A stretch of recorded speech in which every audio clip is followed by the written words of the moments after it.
मांग दिन ब दिन जोर पकड़ती जा रही है और उसको लेकर अब जाकर प्रदर्शनों का दौर भी शुरू हो गया है। और प्रदर्शनों के दौर के बाद से आज हमारे साथ इस पूरी वार्ता पर चर्चा करने के लिए राजेंद्र सिंह मनहास जी, जो कि युवा राजपूत के चीफ पैटर्नर हैं, उनसे बात करेंगे और उनसे जानेंगे कि आखिरकार ये जो मांग है ये किस तरीके से जोर पकड़ती जा रही है और सरकार इस पर फैसला सुनाने के लिए यानी कि छुट्टी की घोषणा करने के लिए दिन ब दिन देरी क्यों करती जा रही है। पहले तो सर आपका बहुत बहुत स्वागत। आपसे सवाल ये रहेगा कि बात करें अगर हम लोग महाराजा जी की छुट्टी की, तो ये बहुत ही सालों से जो है मांग चलती आ रही है, जहां पर बार बार कहा जा रहा है कि महाराजा हरि सिंह जी के जन्म दिवस पर छुट्टी की घोषणा की जाए, 23 सितंबर को छुट्टी की जो घोषणा है वो की जाए, लेकिन फिर भी इसमें दिन ब दिन देरी की जाती है।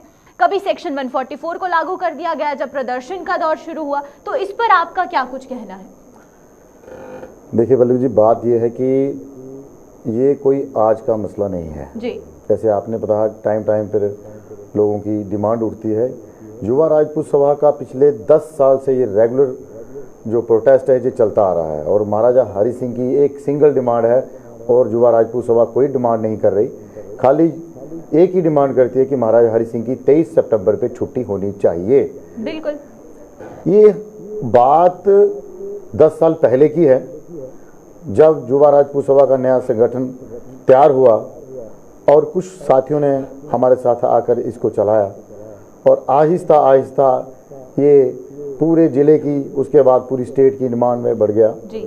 और महाराजा हरि सिंह की ही एक हमने छुट्टी के लिए डिमांड रखी थी और कोई डिमांड नहीं थी। मगर वक्तन वक्तन जैसे जैसे सरकारें चेंज हुई, उनके सामने हमने धरने प्रदर्शन से ये सारी चीज़ें पेश की और एक ही डिमांड रखी कि जम्मू के डोगरों की एक ये डिमांड है महाराजा हरि सिंह जी, जो काफ़ी समय पहले से पेंडिंग है जी। मगर सरकारों ने अनदेखी की और आहिस्ता आहिस्ता लोगों को उम्मीद बंधी कि जैसे ये यूटी आ गया और लगा कि अब ये डिमांड महाराजा हरि सिंह की पूरी हो जाएगी, क्योंकि दिल्ली में भी अपने लोग थे और जहाँ पर जो जम्मू में थे, जो जीत के हमारे 25 लोग आए थे, उनकी भी उन्होंने भी इस बात को पहले प्राथमिकता दी थी कि जब हम जीत के आ जाएंगे तो महाराजा हरि सिंह की छुट्टी की घोषणा हम करवाएंगे। पल्लवी जी, आज ये कहना चाहता हूँ कि साफ साफ की बात छुट्टी तक महदूद नहीं रही। हमारे लोगों ने, हमारे अपने लोगों ने हमें धोखा दिया और जब वो कुर्सियों पे बैठ गए वो महाराजा हरि सिंह जी को भूल गए और बात जो 23 सितंबर की थी वो ठंडे बस्ते में इन्होंने डाल दी। मगर आज आपके सामने जो पिछले 10 दिनों के अंदर हो रहा है शहर के अंदर, वो लोग कोई अलग डिमांड नहीं कर रहे हैं, वो सिर्फ एक ही डिमांड कर रहे हैं, महाराजा हरि सिंह की छुट्टी की और डोगरों के मान सम्मान की बात। राजेंद्र जी, यहाँ पर मैं आपसे एक सवाल जानना चाहूंगी। जब भी महाराजा जी की छुट्टी की बात की जाती है तो इसको एक जाति के साथ जोड़ा जाता है, एक धर्म के साथ जोड़ा जाता है, एक जिले के साथ जोड़ा जाता है, लेकिन वहीं पर महाराजा हरि सिंह जी की बात करें तो वो पूरे जम्मू कश्मीर के राजा थे। तो इस तरीके की पॉलिटिक्स करना, क्योंकि लोगों का ध्यान भटकाया जाता है और इस तरीके से सेपरेशन लाई जाती है कि ये एक समुदाय के राजा थे, एक धर्म के राजा थे, एक जिले के राजा थे, तो इस पर जिस तरीके से एजेंडा बनाया जाता है, इसको पॉलिटिकली मोल्ड करने की कोशिश की जाती है ताकि लोग जो है वो भटक जाएं और अलग अलग होकर इसकी जो आवाज है वो दबक जाए। आपका बिल्कुल सहना कि ये सही है। देखिए, बात ऐसे है कि हर पॉलिटिकल पार्टी में अलग अलग लोग होते हैं, हर समुदाय से होते हैं जी। आप जब ये युवा राजपूत सभा ने ये डिमांड जोरों शोरों से उठाई, बीच में साल 2 साल पहले लोगों ने ये बात भी की ये खाली राजपूतों का संगठन है, तो हमारे जितने भी जो हमारी कोर कमेटी थी वो बिल बैठ के बात की, यार ये जो महाराजा की छुट्टी की बात हम लेके चल रहे हैं, इन्होंने दूसरी बात ले गए हैं, तो अब लोगों को बीच में जाना पड़ेगा। हम लोगों ने हर एक गाँव में गए, हर उस जिले में गए, हर उस बरादरी के लोगों से मिले हैं जो बगैर राजपूत थे, बिल्कुल बात उनको समझाई, उनको बात समझ आई, मगर बात आपकी बिल्कुल सही निकली कि वो पॉलिटिकल लोग होते हैं, जब वो देखते हैं एक मुहिम तेज हो रही है तो वो अलग अलग बातें करके उस मुहिम को भटकाने की कोशिश करते हैं। मगर पल्लवी जी, मैं आज साफ तौर पे कहना चाहता हूँ कि जब से ये पिछले जो 8-10 दिन निकले हैं हमारे, जिस दिन से हमने ये भूख हड़ताल रखी है जी, हमें एहसास हो गया कि लोगों ने हमारी बात को समझा है और जिन जिन बरादरियों के पास हम लोग गए थे उन्होंने अपने अपने लोगों से बात की है और उन्होंने अपने आप को महसूस किया है कि महाराजा एक समुदाय के नहीं थे, क्योंकि उनकी जहां भी आपने उनकी प्रदर्शनी में उनको फोटो देखा होगा, उसके नीचे लिखा होता है I have no religion, my religion is only justice. वो बात अब लोगों को जाके समझ आ रही है। जैसे हमारे शेड्यूल कास्ट भाइयों की तरफ मैं बात करना चाहता हूँ, ये वही महाराजा हरि सिंह जी थे जिन्होंने हमारे लोगों को मंदिरों पे चढ़ाया और मंदिरों के बाद कुएं पे चढ़ाया। बात उनके बाद आज बात बड़े लोगों के तक आती है। कुछ लोग कहते हैं नहीं ये बात नहीं जी, मैं राजपूतों की बात है। मैं आज उन लोगों से भी कहना चाहता हूँ, शहर के अंदर आज कितने सरमायादार लोग हैं, महाजन लोग हैं। और आपने देखा होगा जब महाराजा थे, उन्होंने अपने यहाँ एक प्राइम मिनिस्टर बनाए थे, उनका नाम था मेयर चंद महाजन जी। तो पल्लवी जी, मैं आपसे ही पूछना चाहता हूँ कि महाराजा के परिवार में तो बहुत सारे लोग थे, तो एक महाजन बरादरी के लोग आदमी को उन्होंने जम्मू कश्मीर का यहाँ का प्राइम मिनिस्टर क्यों बनाया? आज ये बात मैं आपके सामने रख रहा हूँ। कुछ लोग आज भी बातें कर रहे हैं, नहीं जी ये लोग हैं जो एक समुदाय से आते हैं, इनकी आवाज है। मगर मैं उन लोगों से ये पूछना चाहता हूं कि महाजन बरादरी के साथ तो हमारा कोई लेना देना था। फिर महाजन बरादरी को प्रधानमंत्री का दर्जा एक बहुत बड़ी होती है, उस वक्त ये स्टेट नहीं थी, एक मुल्क के तौर पे था। और ये पहले वहां पर उनको महाजन बरादरी के उनको वहां पर प्राइम मिनिस्टर बनाया गया और उसके बाद शेख अब्दुल्ला बना। आप ये सोचे कि शेख अब्दुल्ला भी प्रेसिडेंट बना, मगर पहले मेयर चंद महाजन जी को बनाया।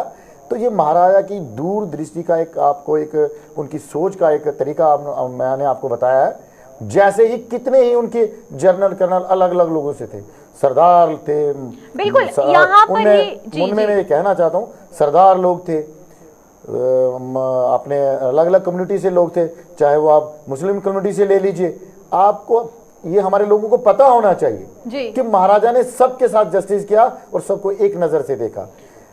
बिल्कुल, देखिए मेरा आपसे यही सवाल था कि हम हिस्ट्री की बात करते हैं, बहुत से कम युवा ऐसे होंगे जिन्हें हिस्ट्री के बारे में पता है, और वो डोगरा डायनेस्टी कहां से आई, डोगरा एम्पायर किस तरीके से बना, उसकी क्या कुछ किस तरीके से उजागर हुआ, जम्मू कश्मीर किस तरीके से बसाया गया, ये सारी हिस्ट्री को मैनिपुलेट करके रख दिया गया है। और अब जाकर जब हिस्ट्री की नॉलेज नहीं है युवाओं को, तो उस वजह से ये जितनी भी आप बातें कर रहे हैं ये कहीं ना कहीं भटकाई जा रही है, एडिटेड हिस्ट्री सामने आ रही है, मैनिपुलेटेड हिस्ट्री सामने आ रही है।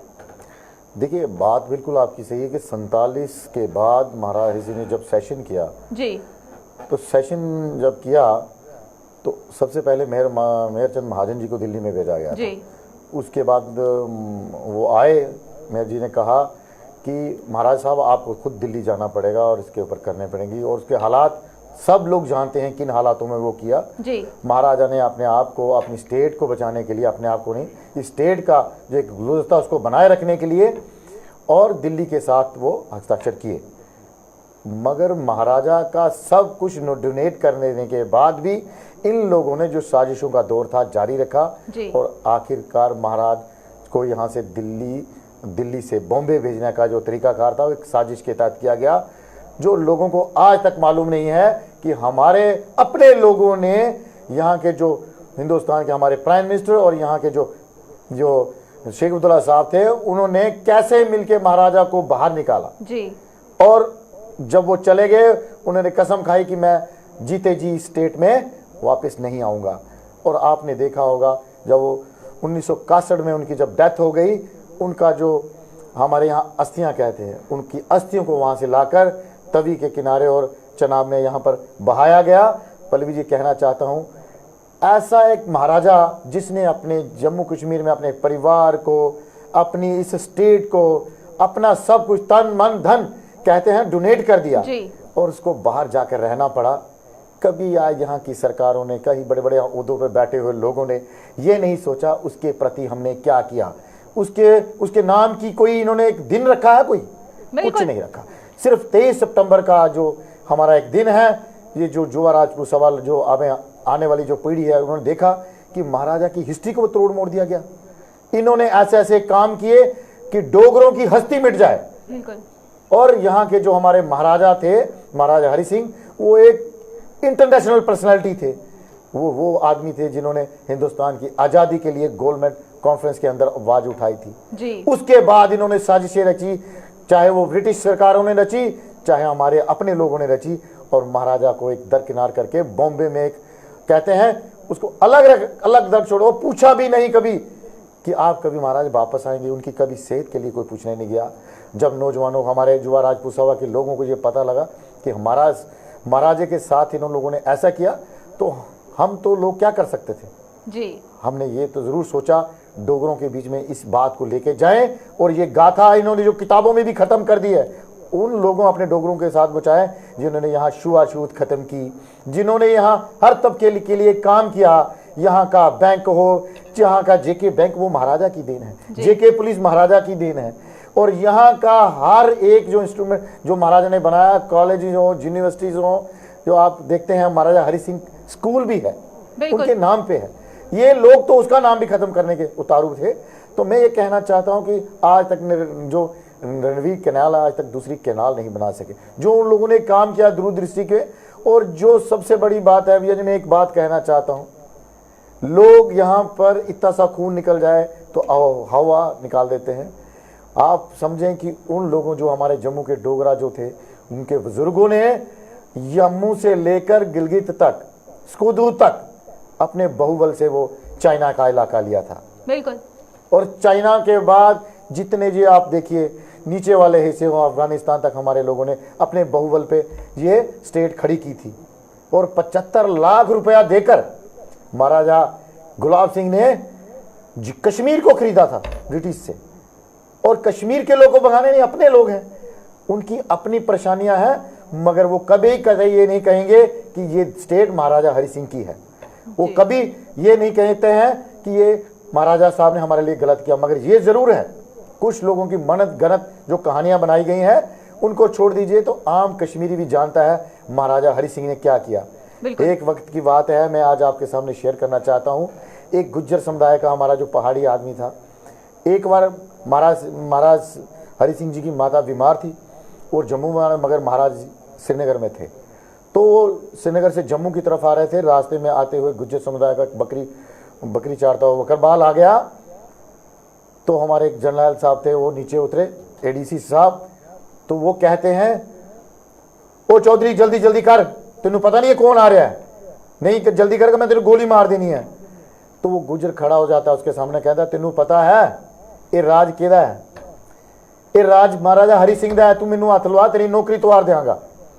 तो कहने का मतलब उस एक शख्स को जो गुज्जर समुदाय था उसको कितना यकीन था कि महाराजा के ये लोग हैं, अगर मैं महाराजा के सामने इतनी शिकायत लगाऊं इसकी नौकरी उतर जाएगी। तो उस वक्त का इंसाफ कहाँ था और महाराजा की आवाज कितनी बुलंद थी और लोगों को कितना उनके बाद यकीन कितना था। आज रजौरी पुंछ से लेकर देख लीजिए, आप कहीं चले जाइए रजौरी पुंछ में, कोई भी ऐसा शख्स नहीं होगा जो महाराजा के लिए नमन नहीं करता होगा और उनकी गाथा नहीं गाता होगा।